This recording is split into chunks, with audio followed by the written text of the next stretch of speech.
Bah, bah, bah, bah. Yeah. Well, hey, girl, hey!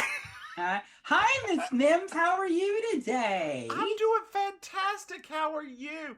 Everyone, I'm just going ahead and cutting her off because we've already recorded 45 minutes of another podcast. You can find the Rue Roundup, which is our other podcast, wherever you find your podcasts. Anyway, hey, girl, how are you? I'm all right. I have, yeah, I'm good. Oh, let me tell you about something funny that actually happened yesterday. So I have on my shirt, right, which is my little He-Man. Oh, yes. Voguing. Gay He-Man and gay Yes, Skeletor. voguing.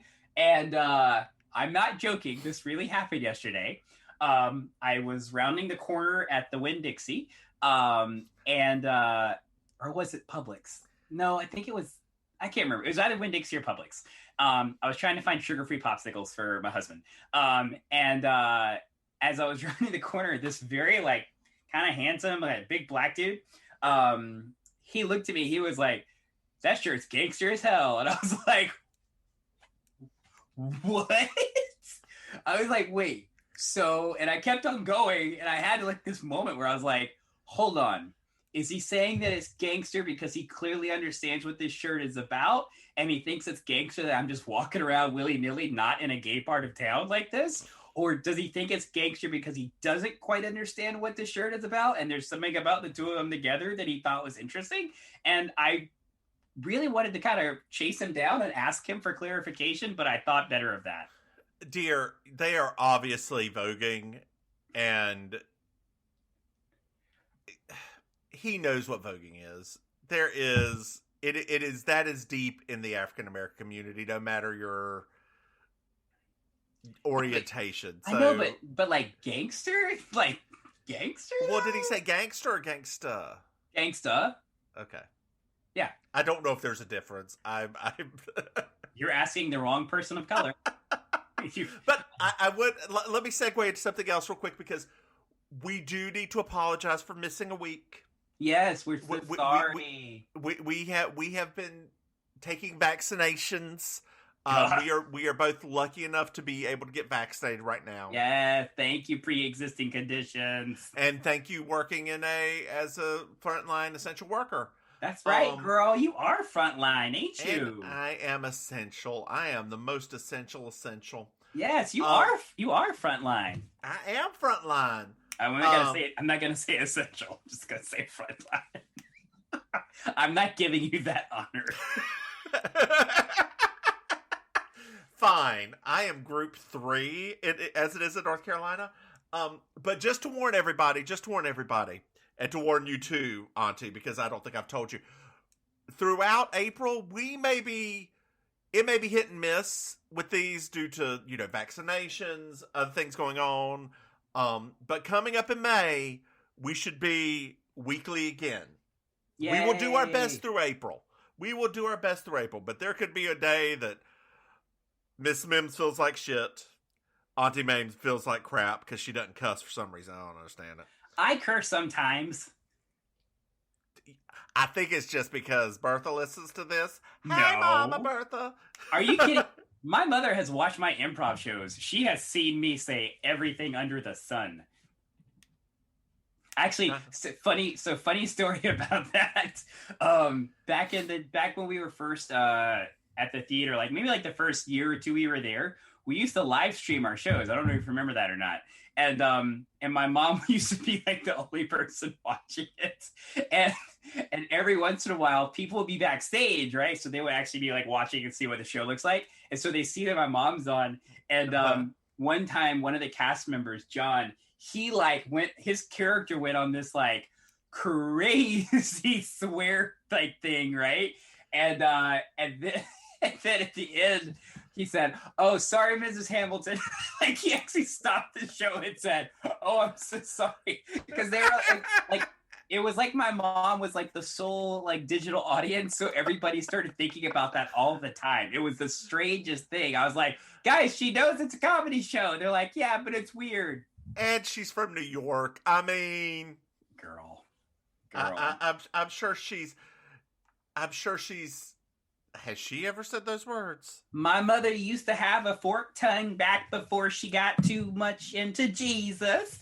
So, you know, before the Lord helped her cleanse that palate of those swear words, she did used to, you know, be in that world, but thank the Lord he has brought her out of that. I could imagine your brothers probably put those words in her mouth sometimes. Sure, I put some of those words in her mouth. Oh, I know you. I know you Sure. did. I know you did. I know you did. Although I am a bit of an angel. Yeah, well, it's because you're the blessed youngest child. The blessed youngest child, and you're the sainted only child. You're right. I ain't gonna lie. My mama still use those words at me. I remember during the divorce, my mother let an F-bomb go, and I just looked at her and she's like, by the way, that word's fine now. Oh, my mom didn't do that when she used to lose her temper with my dad. She never turned to me and said, "It's okay now." She never did that. Oh. And Yeah. on that note, let's get into episode 9, The It Men. I'm Julia Sugarbakers.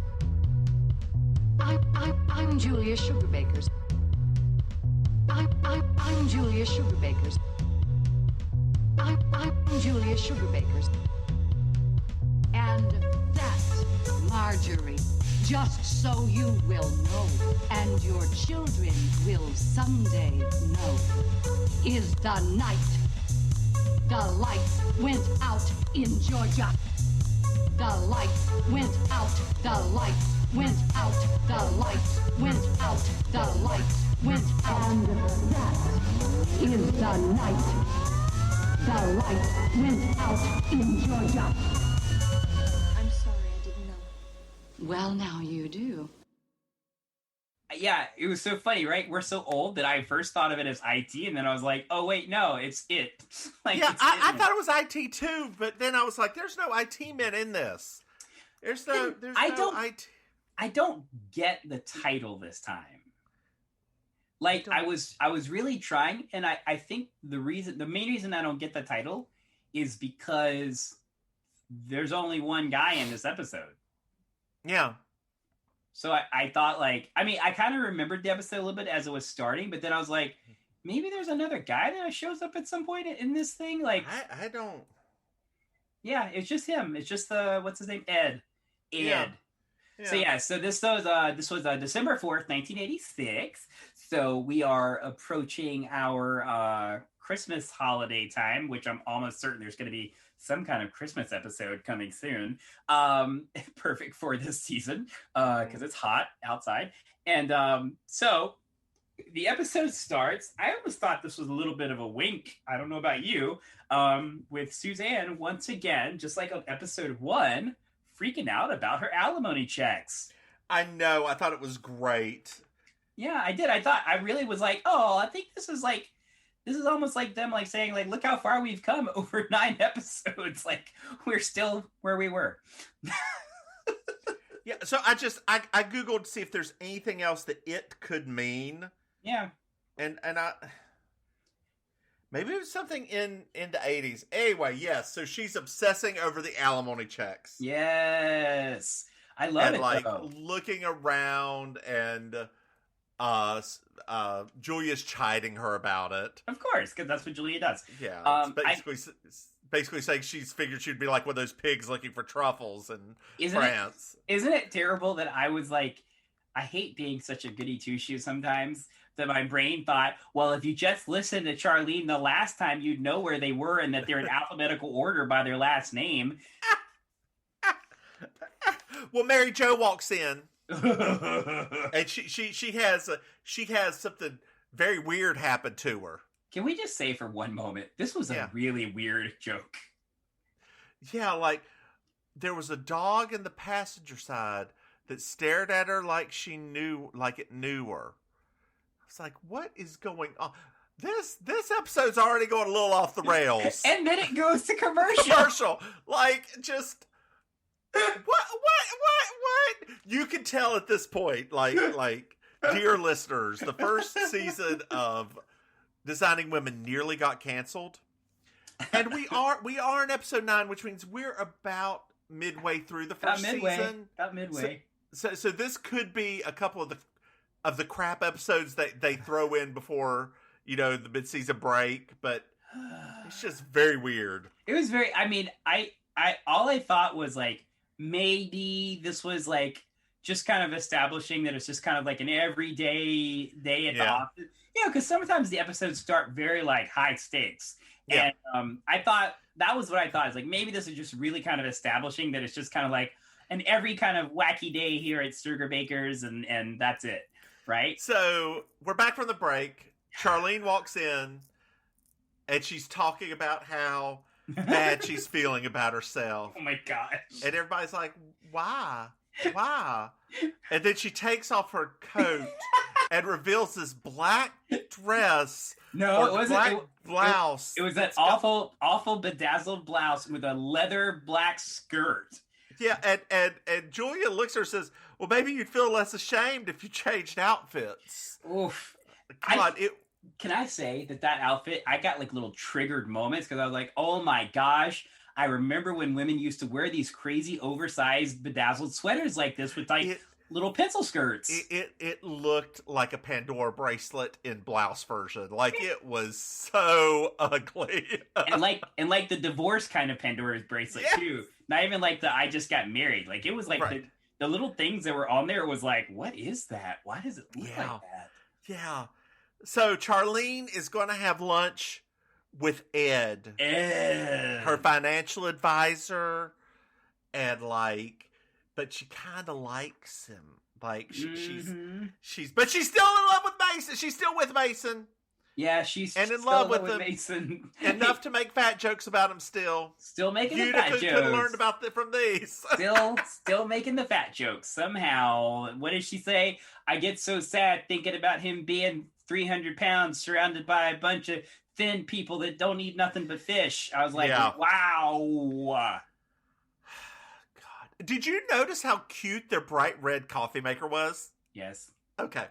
That used to be a thing that I used to beg my family for, were kitchen accessories back then. More so than actual toys. We used to go through the Kmart and the Woolworth, and I would go look at the kitchen section. Not the Woolworth, girl. I love that Woolworth. I did too. Oh, God. Bye, Signal Hill Mall. Well, I mean, you're still there, but you're still there. You mean I don't know how. You mean drive by Signal Hill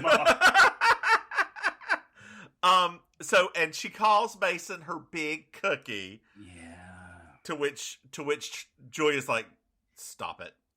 Was that weird too, right? When Julia was like, I mean, that's like the least sexual thing a person could get called, and Julia was like bothered by it. Well, I mean, she's probably, the way that I interpreted it was not about the sexual part. It was how many times Julia's probably heard it. Oh, that's true. That's true. So then we learn what Charlene's type is. It's Elvis Presley, Fidel Castro, and Carl Sagan, because she likes the way he says cosmos.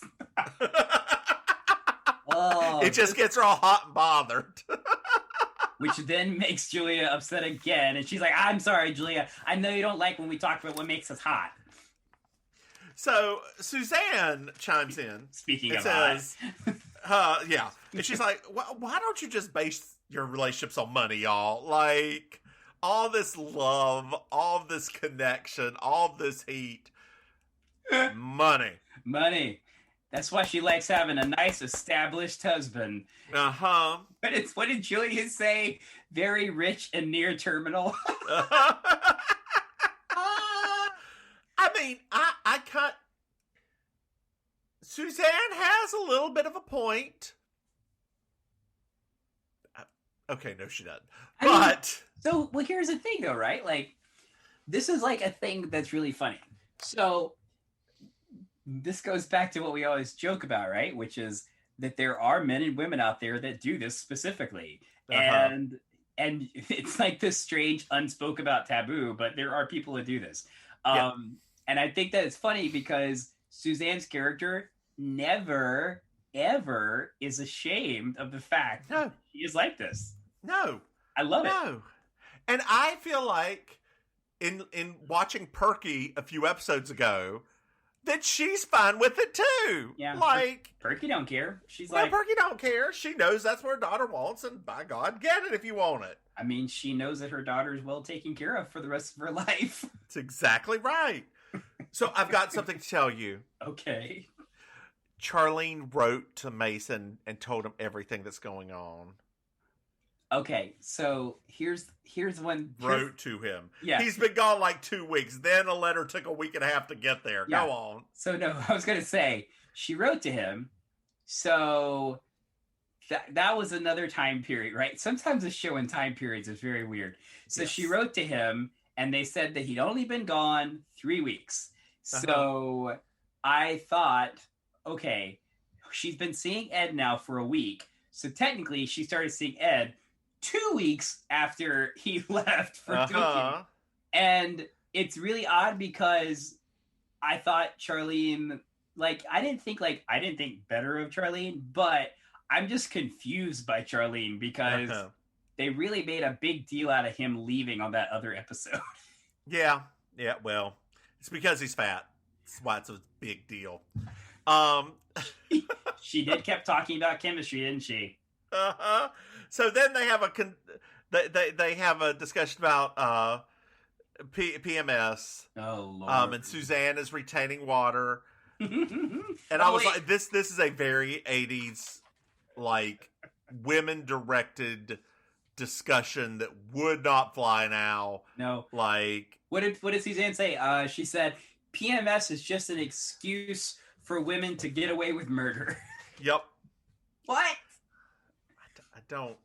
So that it's not PMS, it's just cramps. Well, you know, us fair-boned women hold water better than you, blah, blah, blah, blah, blah, blah. Maryjo says she has one day a month where she looks like Roderick Crawford, who I had to Google, and he's a real that guy, a black and white that guy.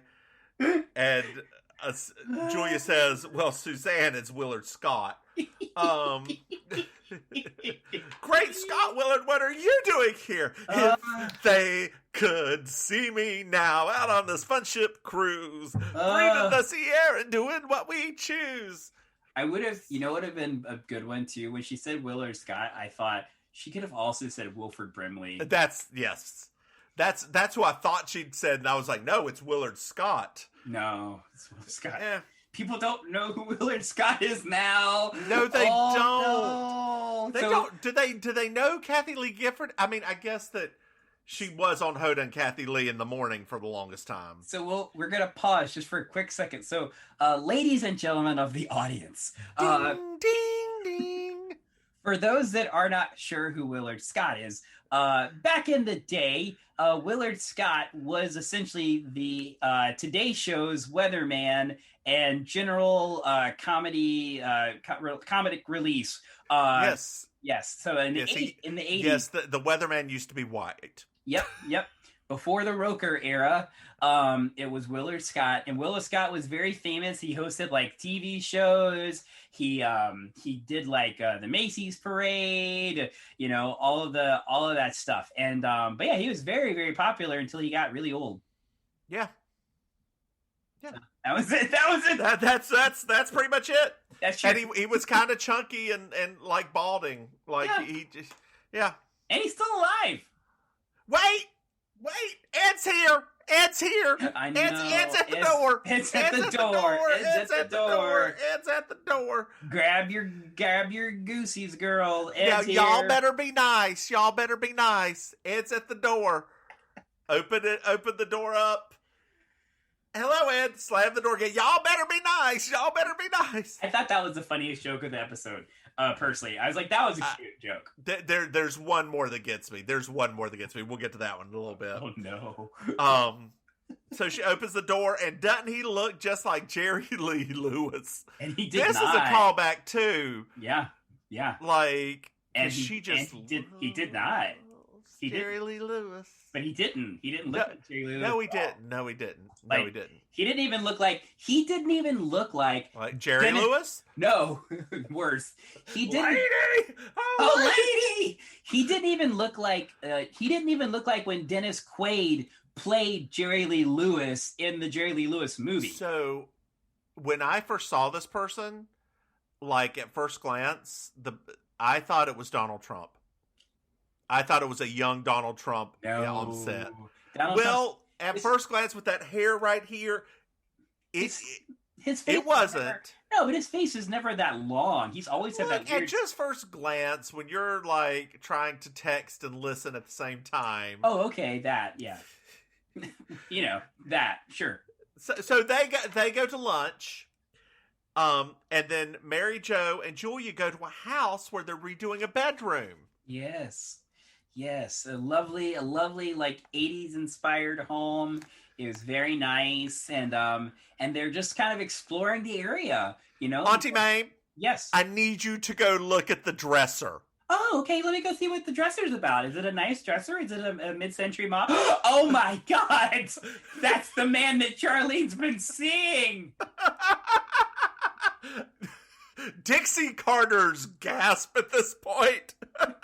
She said, "Yes, said, oh, fantastic! You must not like the dresser." She's like, "No, I just had a bit of asthma." And I, who am asthmatic, said, "That's not how that works." But okay, sure, we'll let it slide. So Ed is married. Ooh. So after this cute little scene where they're just going to change the drapes, they're going to change the drapes in this bedroom. You can't do much, but you can change the drape. So I don't like in this entire thing. The only thing that they're redoing in this entire house is the bedroom, and the only thing they're doing in this bedroom are the drapes. Well, okay. No wonder Sugar Bakers is in trouble financially all the time. Well, it didn't make sense either, though. Like, that didn't make sense. I was like, because she said, well, this is probably the only place you can spice up. I was like, what are you talking? Like, it was a weird, like, there are all these weird, like, metaphors for their relationship and things like that. And I was like, but I don't want to say this isn't possible. However, based on that room, there is no way in hell that there is a California king bed in that room. No, that was not a California king. That was a queen size bed. I was like, Maryjo, there ain't no way you could fit California king bed in that room. I had a king bed and it was already too big. So I know a California king bed is like another like 2 or 3 feet wide. There ain't no way. No house in the South has that. Mine does. Yeah, we just upgraded to a king size bed. I have this little townhome I've got has a huge master bedroom. Like it could be 2 bedrooms. Oh, really? It's a 2-bedroom townhome, but the master is like gargantuan. It's fantastic. Anyway, we're back at Sugar Bakers. Ooh, okay, executive fish. Yes.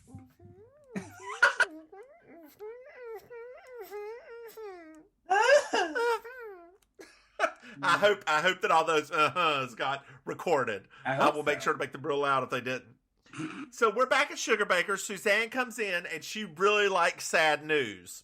So like her getting so excited about sad news tripped me out. It was really weird, right? Like it was like, that's my favorite. I was like, whoa. Yeah. So they tell her and she's like, but she's already told Mason. She ruined it.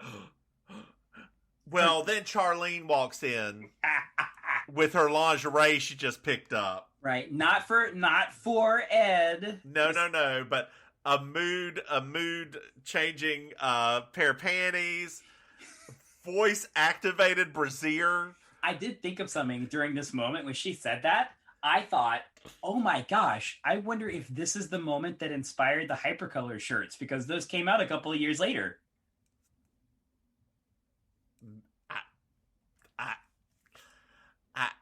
I ain't got nothing for you. I'm just saying, right?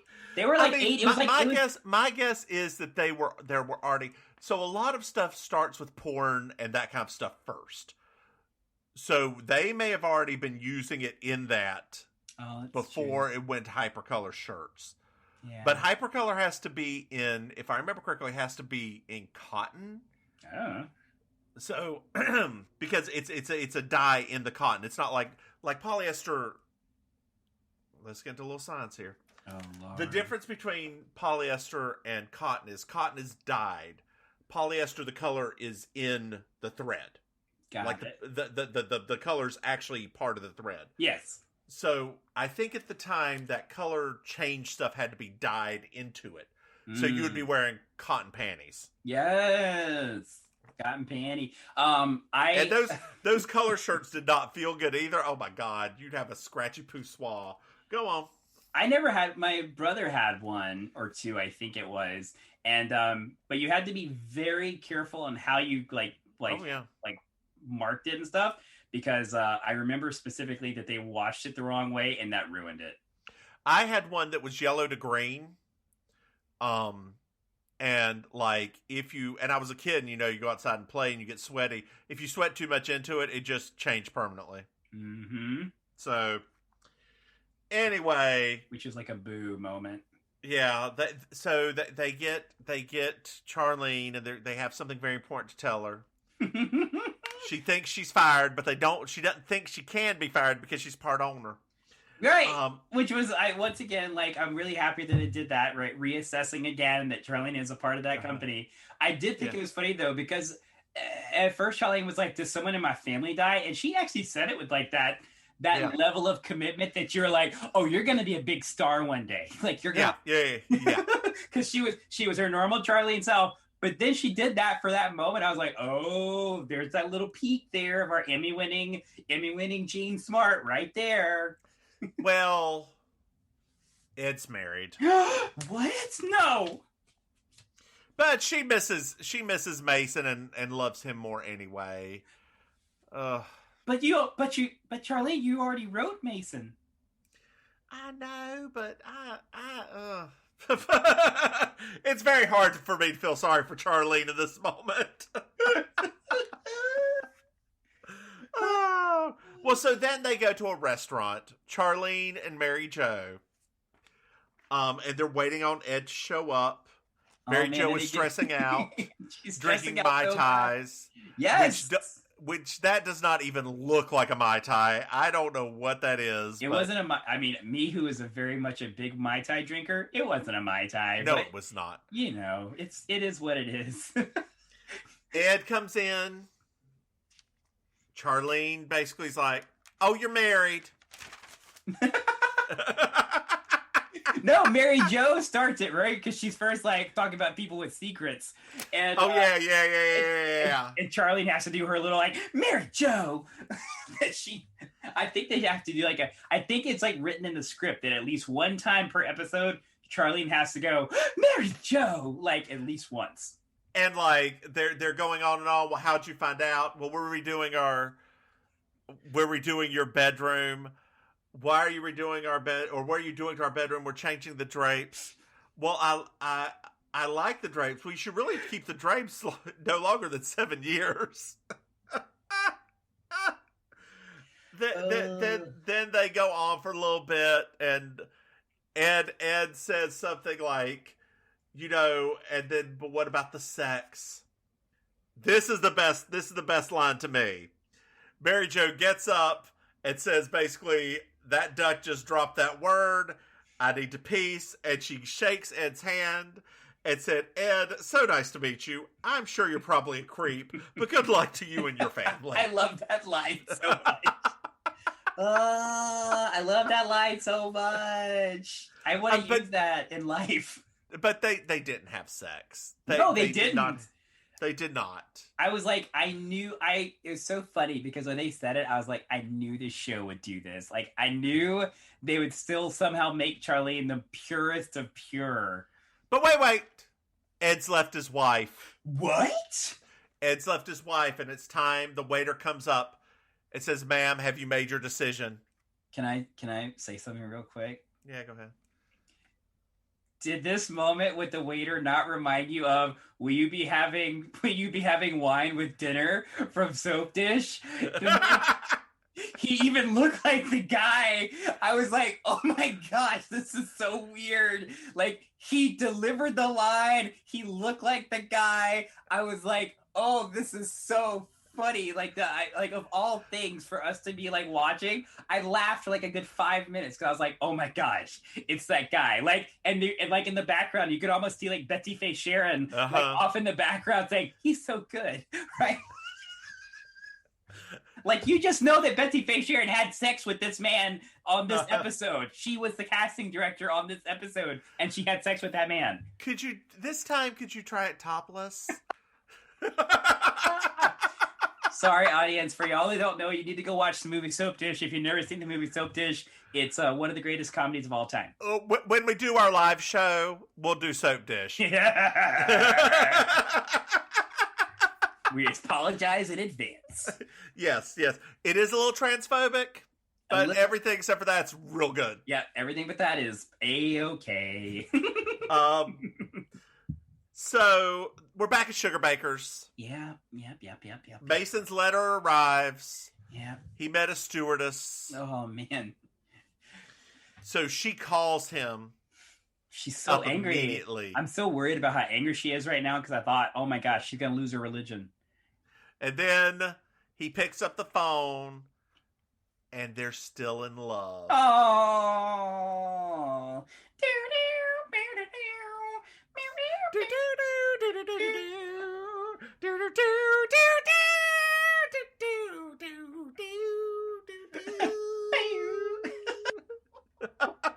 Oh, God. Did you find yourself a Miss Georgia World? So I actually, my Miss Georgia World this week is, it's gonna have to go to Charlene in that leather skirt because I can't help it. I thought to myself, this is everything. And if I saw that woman back when I was a kid, I would literally like pull on my mom's hand and be like, that lady's famous. Like, I would even like, she looked like I'm rich. And I was like, yeah, Charlene. Mine is the exact same outfit. I was like, this is absurd. This is insane. She's got bangles on her sparkles. I don't know what's going on.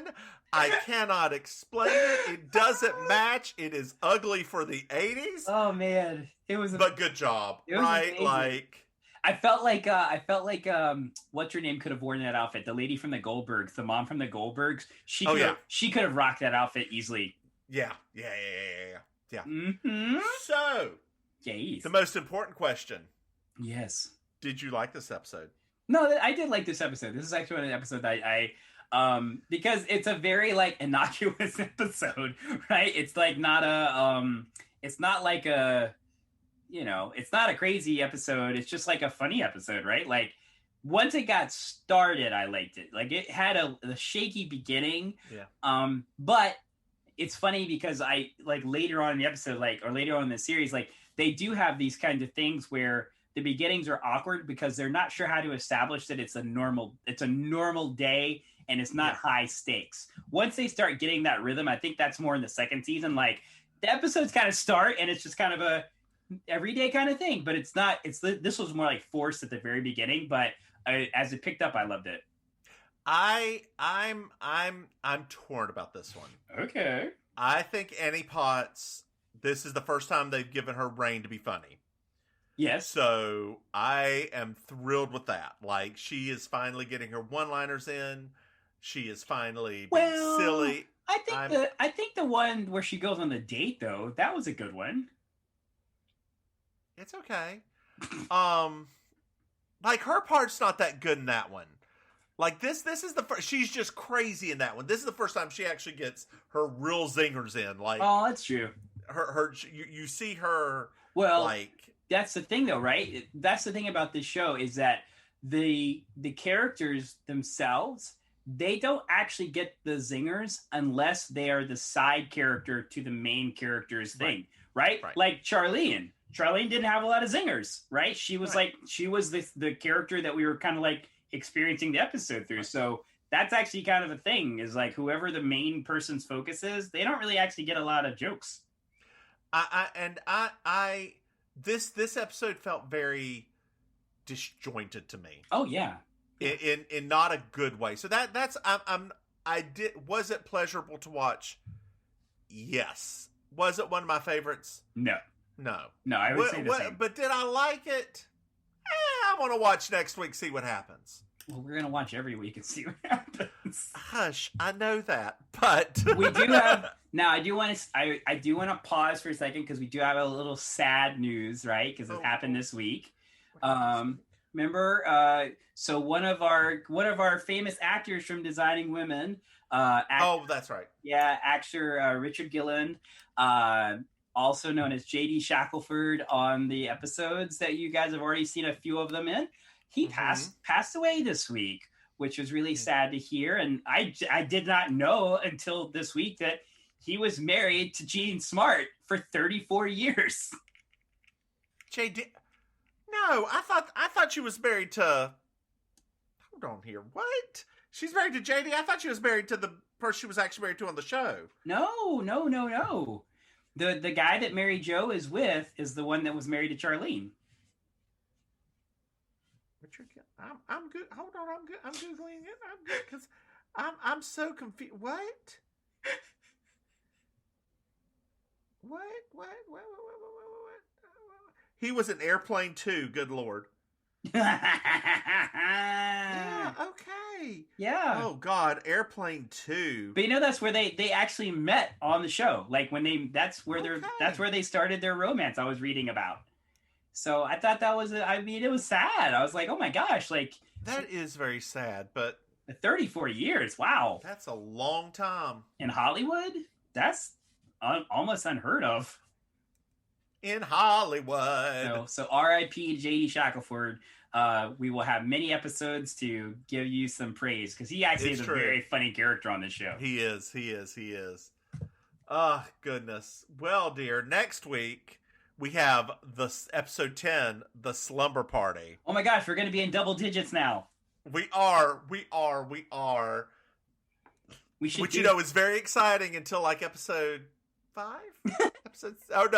Season 5, season 6. When do they start making those switches? Here's the thing, though, right? Tell me, Auntie, what is the thing? I think the audience is going to agree with me here, where even though season 5 and 6 aren't that great, it's probably going to make for some really good podcast episodes. That is true. That is true. So, although we might not look forward to the episodes, our audience is probably going to really look forward to the episode. That is very true. That is very true. And speaking of audience, we have somebody in Bahrain who listens to us now. Hello, Bahrain. Hello, Bahrain. Hey, Bahrain. Hey. Hey. Can you send us some of your finest things from Bahrain? Make it rain on us from Bahrain. Y'all, if you could see Auntie Maim Noire right now, I just want some saris or something like something. That's sorry. That's India, dude. No, they have them in Bahrain too. Do they? Yes. Okay. Auntie Maim just wants to do a little cultural appropriation. It's okay. Which culture am I appropriating that I'm not already? That's true. That is true. And on that note, I believe that we have worn out our welcome this week. Auntie, tell them where they can find you. You can find me on the internets at auntie.maim, M-A-I-M. Also on Facebook at the same place. Also on Twitter at the same place. You can follow my home theater at Villain Theater down in Miami if you want to see some funny stuff from them. What about you, Miss Mims? You can find me at @designingwomen on Twitter. I do have an Instagram. I don't use it. I do have a Facebook. I don't use it. You can follow us on Facebook at Mims and Maim. We also have a Patreon. Please support us. We currently have 0 supporters. Zero supporters. Zero supporters. And if you don't want to support us, up. Right. If you don't want to support us financially, go like and subscribe, and also recommend this to your friends. Exactly. We're just going to keep on doing this because we just like talking about this stupid shit. So exactly. Over and over again. Like, yeah.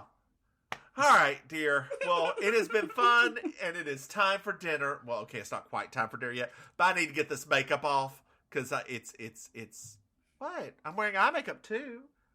Oh, you are. Well, I was feeling pretty. What? I just couldn't tell with the way your glasses were. I couldn't tell. I'm practicing. I'm practicing to see if I can still do it, and I look forward to Miss Mims's comeback show. I did think so. Everyone, I live in the Triangle area of North Carolina, and I did have a thought that if Flex did like an outdoor go-go, like a 60s go-go booth that was just glass around outside during this time of the pandemic, I could do that. I mean, would you? But like only me. I don't want any other bitch in there. I was gonna say, like, wait, what? Like, so you're just like, unless he's sterilizing in between each one, So you would just do like a go-go dance inside of a booth, and like, or yes, like, but like when the fortune teller thinks they'd have to give money for me to do shit. Okay, or like maybe just some Celine Dion ballads. I guess you could do. My heart will go on and on and on and on and on. Well, I drove all night. Right. It's something that you don't have to move much. Yeah, well, I don't move much anyway. That was never my style of drag. If I did move much, it usually meant I was too drunk to host the show. Oh, is that? I did it anyway. Is that why you used to do that thing where you jumped up and collapsed on your knees, which scared the audience enormously every time? It was so good. It always hurt my knees so much. I know. Like it was, and part of the reason it made such a big noise was that stage is hollow up underneath. Like there's very little support. I know. So it would scare people right back into being there. I wonder how many people I made pee. Oh, congratulations. Thank you. Hope they liked it. All right, bye, dear. Bye, honey. Bye. Where's my thingy? Where's my thingy?